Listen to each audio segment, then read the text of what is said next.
আজকে এটা আমাদের সাথে কি হয়ে গেল তোমরা দেখো খালি। আগের দিন রাতে ওকে বলে দিয়েছিলাম যে আমরা কালকে সকাল সকাল কোথাও বেরোবো, তো দেখো ফাইনালি রেডি হয়ে চলে এসেছে। তারপরে আমরা দুজন বেরিয়ে পড়লাম বড় কাছারিতে পুজো দেওয়ার উদ্দেশ্যে। তো অনেকদিন ধরে যাবো প্ল্যান করছিলাম, বাট যাওয়া হচ্ছিল না।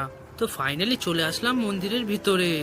তারপরে চলে আসলাম এই কাকুর দোকানে। তো এখান থেকেই ডালাটা আমরা নিয়ে নিলাম, নিয়ে চলে এখন ঘাটে চলে এসেছি। তো এখান থেকে আমরা এখন পা হাত মুখটা ধুয়ে নেবো, নিয়ে আর আমরা মন্দিরের দিকে চলে যাব।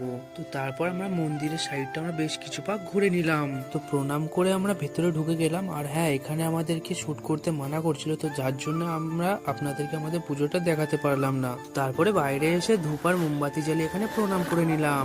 বাইরে এসে আমরা একটু করে প্রসাদ হাতে করে নিয়ে প্রণাম করে খেয়ে নিলাম, নিয়ে আর আমরা রওনা দিলাম। আমরা চলে আসলাম। হ্যাঁ, এখানে ও কিছু ফটো শুট করবে বলছিল, তো যার জন্য আমরা এখানে আসলাম। আর যাওয়ার পথে এই নার্সারিটা থেকে আমরা বেশ কিছু কাগজ ফুল গাছ দেখলাম। তো এখানে করছি আমার ভিডিওটা স্টপ। দেখা হচ্ছে নেক্সট ভিডিওতে, ততক্ষণের জন্য টাটা।